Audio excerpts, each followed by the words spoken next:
नमस्कार दोस्तों, मैं अशोक वर्मा। आप देख रहे हैं टीवी 20 न्यूज। बने रहिए हमारे साथ।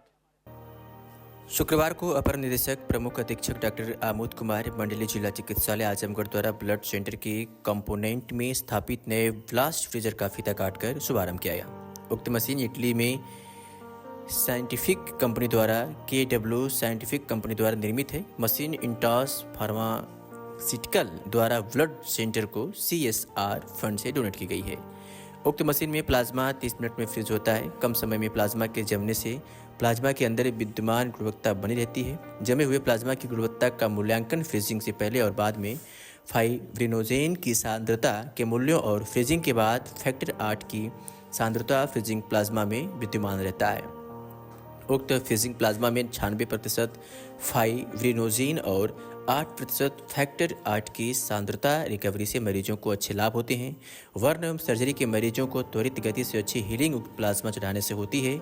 मेडिकल साइंस में प्लाज्मा को जितनी तेजी से जमाया जाता है तो उस प्लाज्मा में 96% फाइब्रिनोजेन और 8% फैक्टर 8 की बढ़ोतरी होती है। प्रदेश में जनपद स्तरीय ब्लड सेंटरों में ब्लड सेंटर आजमगढ़ में पहली मशीन लगी है। उक्त मशीन से आजमगढ़ जनपद के साथ साथ पूर्वांचल के मरीजों को गुणवत्ता का लाभ मिलेगा। इस अवसर पर डॉक्टर बालचंद्र प्रसाद, वरिष्ठ परामर्शदाता डॉक्टर सतीश चंद कनौजिया, वरिष्ठ परामर्शदाता डॉक्टर अनिल कुमार, प्रभारी अधिकारी blood center doctor BK Srivastava, Subhash Chandra Pandey, technical supervisor तथा कंपनी मेहरोत्रा बायोटेक के इंजीनियर मनोज कुमार सिंह, राज्य तथा ब्लड सेंटर के समस्त कर्मचारी उपस्थित रहे।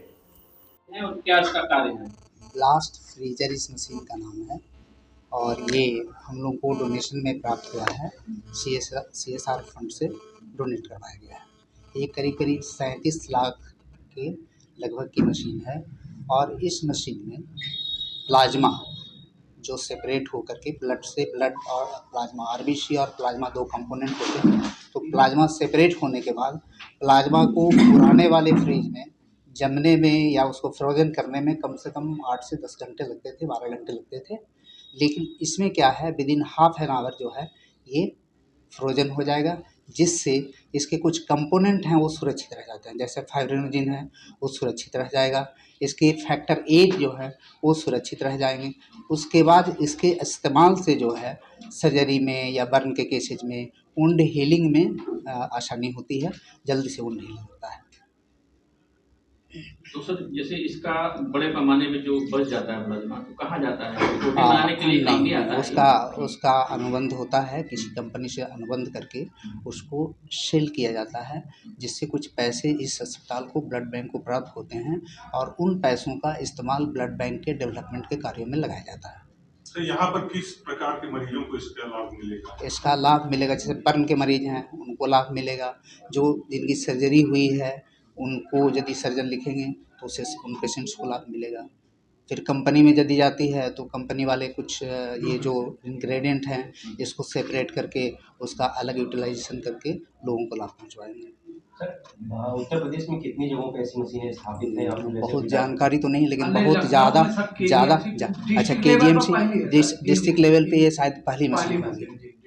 इसके लिए मैं काफ़ी दिन से प्रयासरत था, ये मशीन और एक दूसरी CBC मशीन वो भी आ जाए और कुछ दिनों में CBC मशीन भी आ जाएगी, वो भी डोनेशन में ही अस्पताल को मिलेगी। ओके।